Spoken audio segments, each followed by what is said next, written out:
Contundente, decidido e inequívoco mensaje político y social envió la sociedad chilena con motivo de la conmemoración del segundo aniversario del estallido social del 18 de octubre del 2019.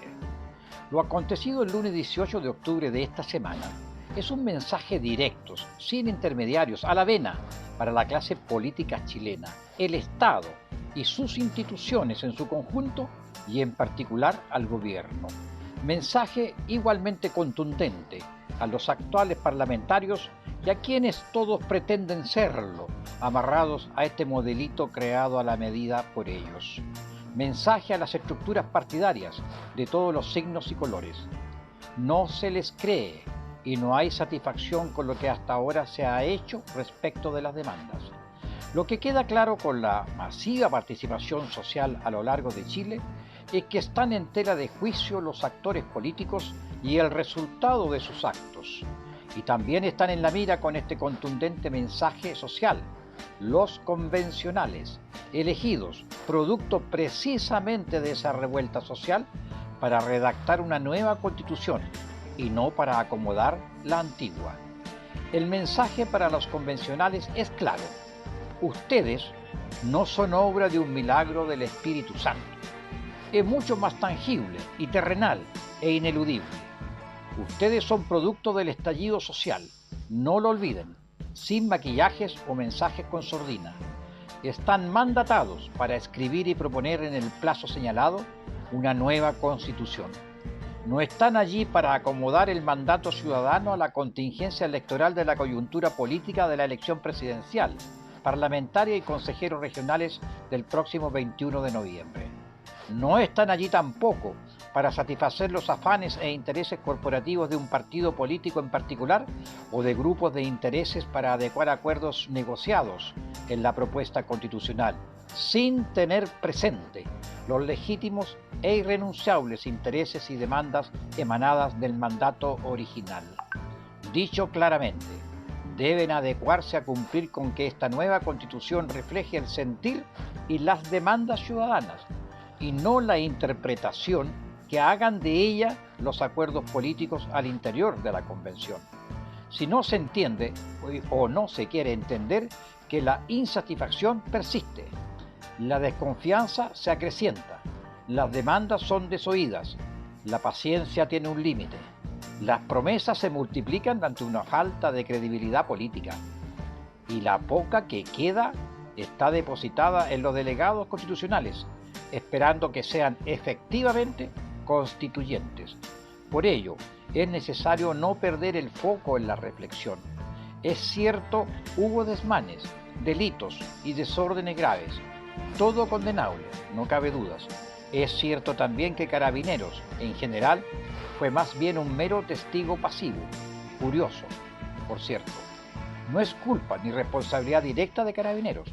Ellos están supeditados al poder civil, es decir, al poder político. En este caso radica en la moneda, por lo que él o los responsables últimos están en la moneda. Esto produce fiebre social, cabreamiento y pérdida de la paciencia colectiva, que ya poco queda.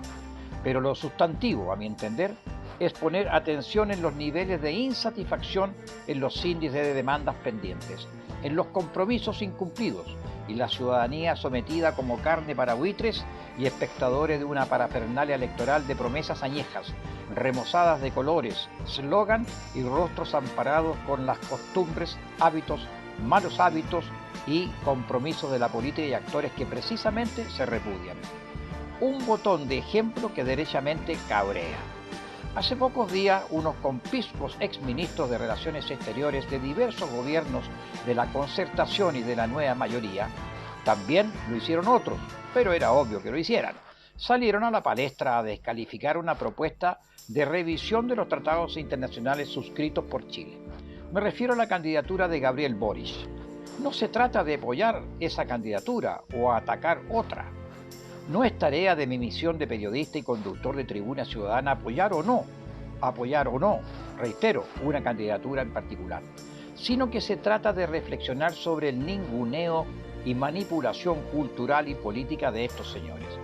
Me refiero a los señores exministros de Relaciones Exteriores de la Concertación y de la Nueva Mayoría, Alejandro Foxley, Mariano Fernández, Carlos Figueroa, Ignacio Walker, Soledad Alvear, Heraldo Muñoz, Juan Gabriel Valdés y el senador socialista José Miguel Insulza.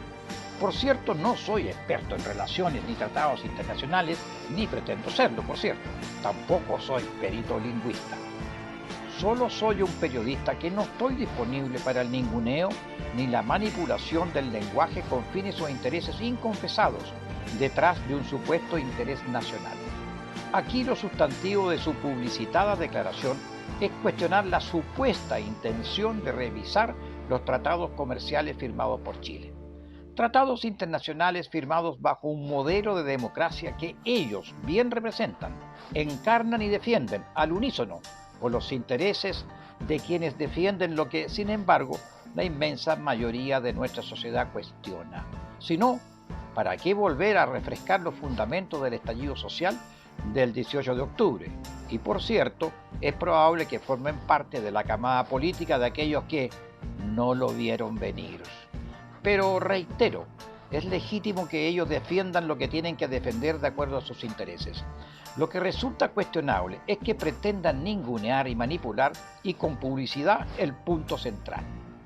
¿Es cuestionable y condenable pretender revisar los tratados internacionales, comerciales o no, firmados por los políticos chilenos?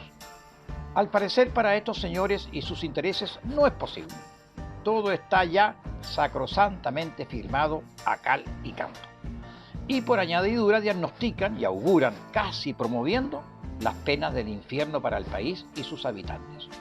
Todos ellos, puedo equivocarme en alguno tal vez, han sido o son académicos, es decir, dictan clases en institutos superiores, universidades e incluso han ostentado cargos de nivel internacional. Y se supone que los alumnos deben aprender de ellos. Repasemos entonces y aclaremos. La pregunta elemental básica, primaria, es saber qué significa revisar. Y la respuesta no solo está en la alta academia, que está al alcance de cualquier texto o diccionario básico, nacional o internacional, que explica o describa el significado e interpretación del vocablo y del concepto revisar. Pues bien, ¿qué significa revisar? A la luz de los textos ya mencionados internacionales, significa ver con atención y cuidado.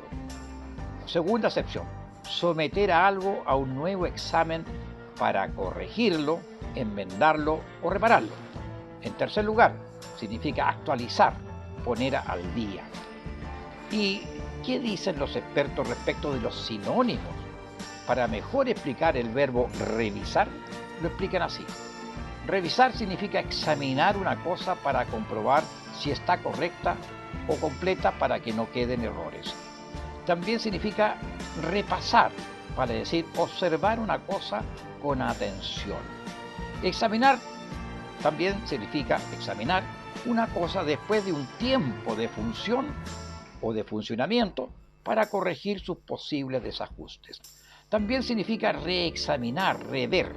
Eso significa examinar una cosa con detenimiento o someter una cosa a examen para corregir sus posibles errores u omisiones. Espero que haya quedado claro. Y para concluir, ¿cuál es el antónimo de revisar? Va a decir lo contrario de revisar. Significa dejar, desatender, desentenderse, abandonar, marginar. ¿Habrá sido esa la propuesta real e implícita de la declaración pública de los exministros de Relaciones Exteriores de la Concertación y la Nueva Mayoría? Juzgue usted.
Bienvenidos, Mediodía en Chile, soy Miguel San Martín Baeza, periodista y conductor de Tribuna Ciudadana, su voz en las redes sociales, aquí donde a usted se le reconoce que merece más y mejor, porque sus derechos no son favores políticos.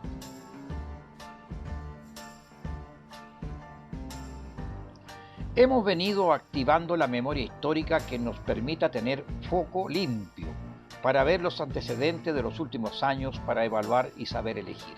Saber elegir especialmente en las próximas elecciones del 21 de noviembre. Esta vez he recopilado un programa de televisión argentina que se llama Visión 7 Internacional, de la televisión pública, de la hermana República de Argentina, de hace 6 años, del año 2015. Así analizaban entonces en Argentina los hechos de corrupción en Chile. Tenga usted presente que seguramente hoy, igual que ayer, hay programas internacionales referidos a lo mismo, a la actualidad de hoy en Chile. Aunque la corrupción es antigua y persistente en actores, instituciones y la política de nuestro país. Veamos entonces la televisión argentina.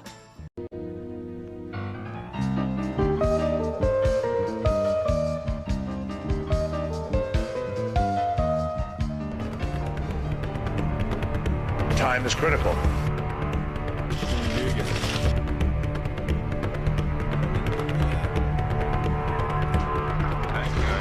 That. My message to you.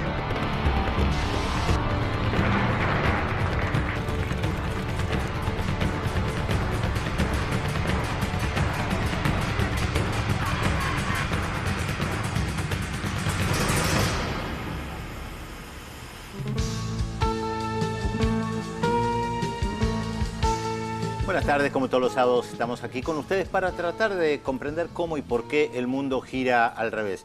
Tenemos preparado un informe sobre Chile, un país que ha vendido una imagen casi de incorruptible, ¿no? Incluso Pinochet vendía esa imagen, es un dictador pero no es corrupto. Y sin embargo ahora aparecen varios escándalos que involucran a la derecha, que involucran al hijo de la presidenta, corrupción, tráfico de influencias.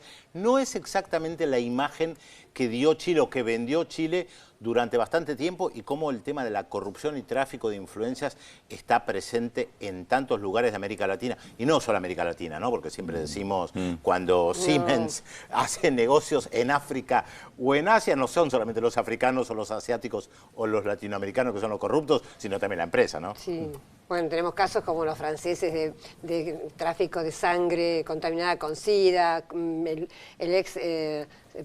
ex canciller Kohl también de Alemania, también con acusaciones de corrupción. O sea, si empezamos con los casos... El caso de L'Oréal con Sarkozy. El caso de L'Oréal con Sarkozy, exactamente. No, si empezamos a hacer listas... Sarkozy con Gaddafi en su momento también, el tema del dinero. O sea, la lista es larga. La lista es larga. Desde Bachelet hasta la oposición, la clase política chilena está enfrentando una serie de casos de corrupción que sacude a la opinión pública del país trasandino. Y la política chilena está atravesada por la cuestión de la corrupción, que afecta tanto al oficialismo como a la oposición. En el caso de la presidenta Michelle Bachelet, se trata de un episodio que la golpea directamente y que estalló al cumplirse su primer año en el gobierno. La mandataria, que transita su segundo mandato, no necesitó muchas palabras para explicar su compromiso con la lucha contra la corrupción, y en ese tránsito sacrificó a Sebastián Dávalos, su único hijo y funcionario de su gobierno.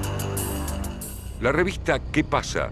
Publicó en su tapa el 6 de febrero pasado que la empresa exportadora y de gestión, Cabal Limitada, recibió del Banco de Chile un crédito por $10 millones el 16 de diciembre de 2013, un día después del triunfo de Bachelet en las elecciones presidenciales.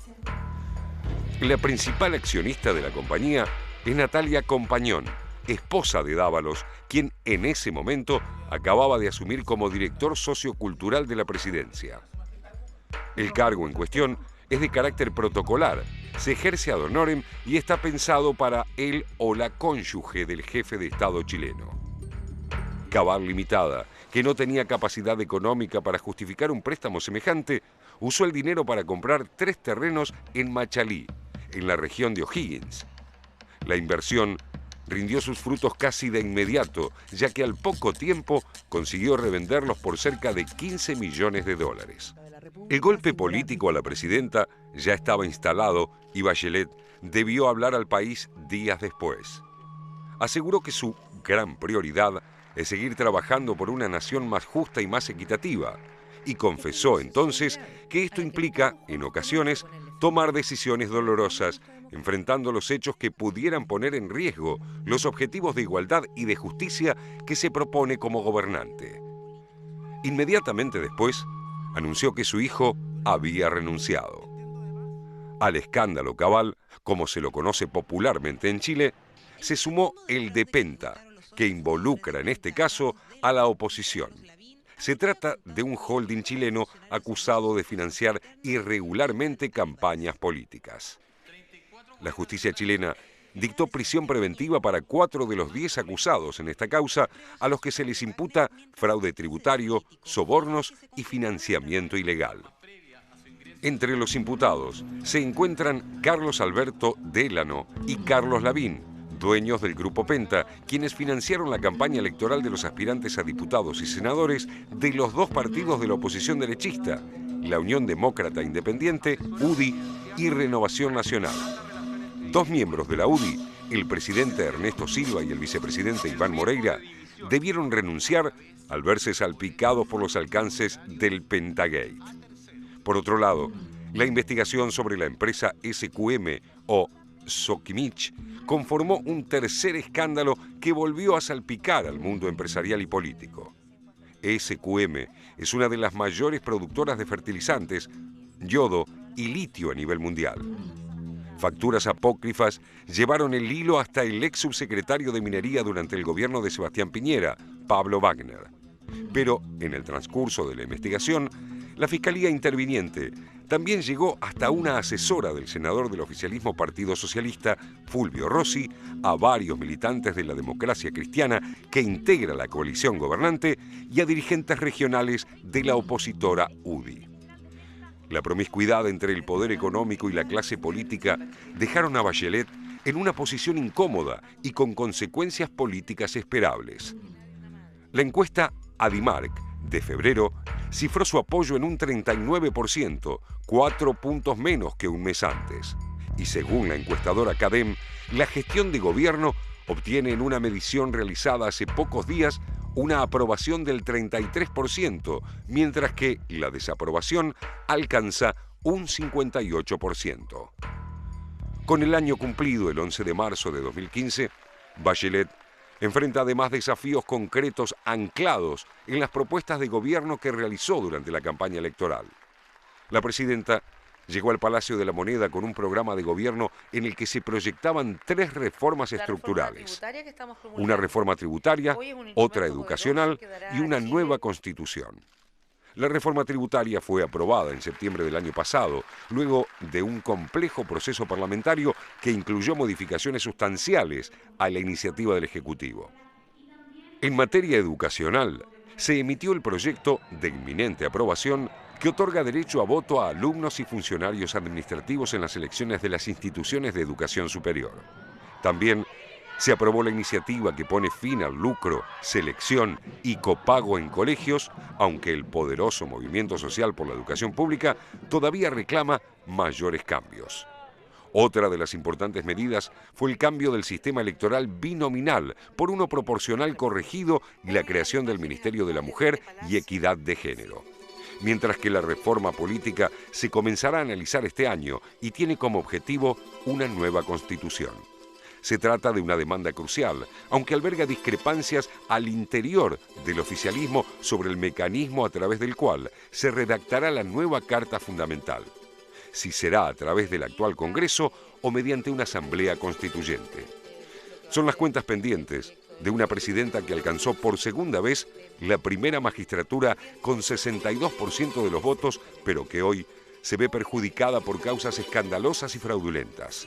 Ahora, Bachelet deberá sumar a sus desafíos 2015 la recuperación de la confianza del electorado.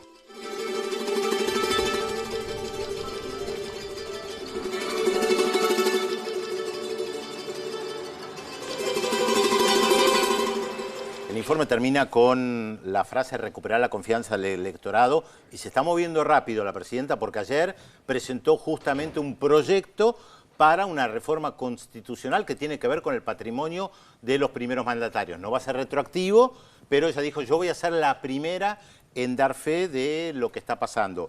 Ella dijo que toda la situación, más allá de que le afectan en las encuestas, y hoy el mundo de la política se rige por las encuestas, y si la imagen pública es buena o no, positiva, no positiva, que a mi juicio hay que relativizarlo bastante, pero está claro que hay un problema. Ella ayer dijo, tenemos que elevar la vara ética. O sea, es consciente de que hay un problema que afecta a la inmensa mayoría de los partidos políticos en Chile. De todas maneras... Además, ella personalmente por ahí tiene con qué.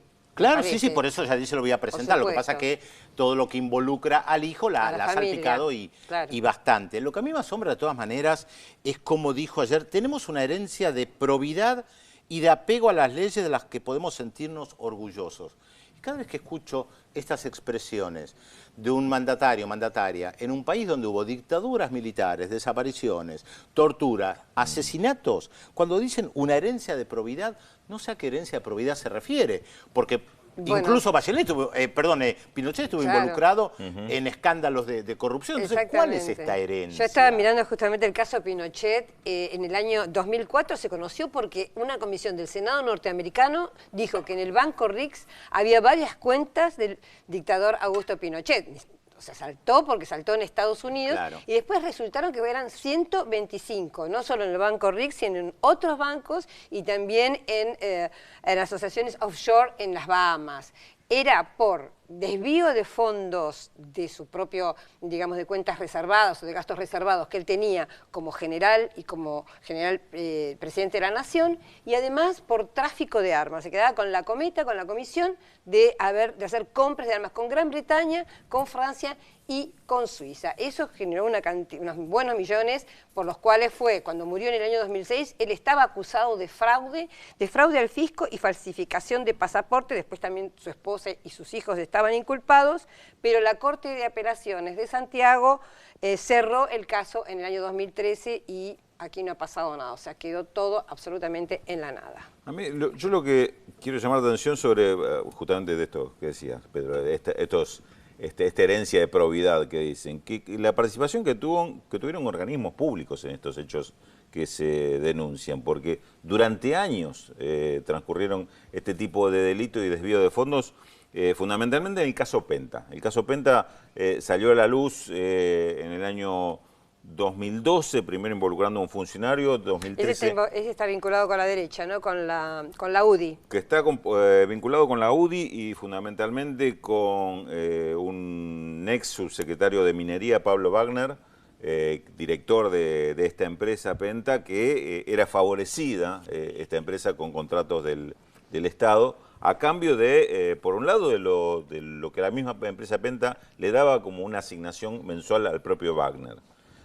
Pero además, porque lo que se descubrió es que desde el año 2009, un funcionario del Instituto de Impuestos Internos, Servicio de Impuestos Internos de Chile. Gobierno de Piñera, recordemos. Gobierno de Piñera, Iván Álvarez, había descubierto una forma de entrar en el sistema informático y hackear para hacer que determinadas empresas tuvieran que cobrar una devolución de impuestos. Cuando descubrió esto, obviamente, el hombre lo ofreció. Penta fue una de las primeras empresas que se asocia a esto, empieza a cobrar devoluciones de impuestos por cifras millonarias periódicamente. Luego este funcionario, Iván Álvarez, se va vinculando con un contador, con un martillero que le arrima otros clientes para hacer la misma operación. Y esto funcionó libremente hasta el año 2014, digamos, devoluciones de impuestos que hasta que el año pasado la justicia resolvió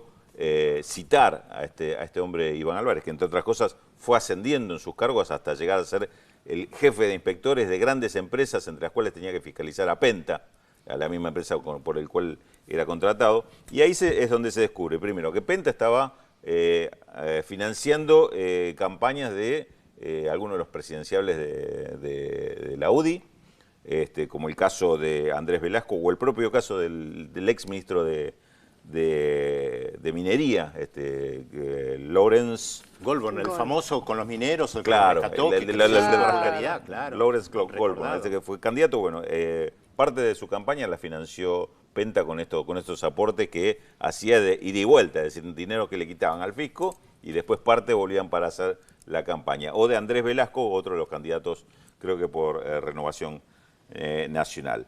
Lo que queda en evidencia es que había todo un mecanismo sobre el sistema impositivo que resolvía de esta forma fugas de divisas, facturas apócrifas que pagaban empresas que en realidad lo que hacían era pagar una cifra que le sacaban al Estado para asignarla a campañas políticas. Todo un mecanismo de corrupción que está hablando a las claras que la cosa no era tan transparente como parecía en ninguno de estos momentos de la historia, ¿no? Claro, y el tema es ese, un poco como decía Pedro, ¿no? Que lo que se juega, sobre todo Chile, es en esa imagen de ética, de que se respeta las leyes, se respeta las leyes en general, y esto realmente, a poco de andar, uno se da cuenta que no. Y el caso de Pinochet, como también decíamos, es claro, porque también parecía que los ejércitos o los dictadores militares venían a poner orden frente a un mundo político que era totalmente corrupto y que no era incapaz de gobernar. Bueno, Sí, también se cayeron esos Fíjate, en este caso mitos. queda bajo sospecha el sistema impositivo y los contratos de minería, con lo que significa la minería para Chile, ¿no? El problema para Bachelet me parece que además tiene que ver con varios de los gobiernos progresistas en América Latina. Aparecer con un discurso desde la ética, por eso ella dice tenemos que colocar la vara ética, lo dijo ayer otra vez, la vara ética muy alta. Aparecen con un discurso ético y después parecen ser parte del mismo sistema político, como lo vemos en el Brasil, cuántas veces lo hemos dicho, el PT aparece como una nueva formación política con una vara ética muy alta y hoy es vista principalmente por las nuevas generaciones como parte del sistema de partidos políticos absolutamente corruptos.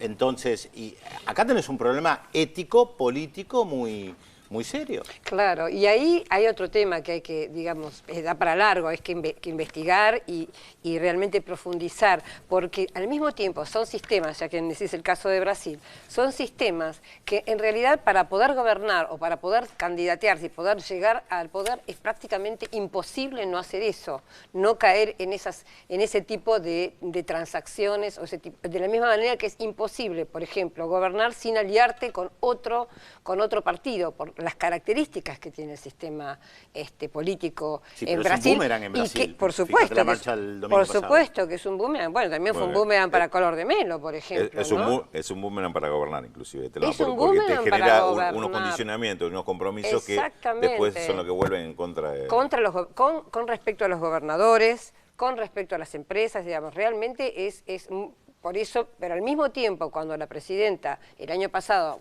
cuando fue la época del Mundial, que también hubo marchas, ella propuso una reforma política, también, ¿qué pasa? Los mismos que deberían votar la posibilidad de hacer una enmienda constitucional o hacer una reforma política, que son los senadores y los diputados, no la van a hacer porque tienen que hacer una reforma contra sus propios intereses. Entonces es como una situación, por eso digo, es un lindo tema para profundizar y para analizar, tal vez incluso con un especialista, porque realmente es una encerrona.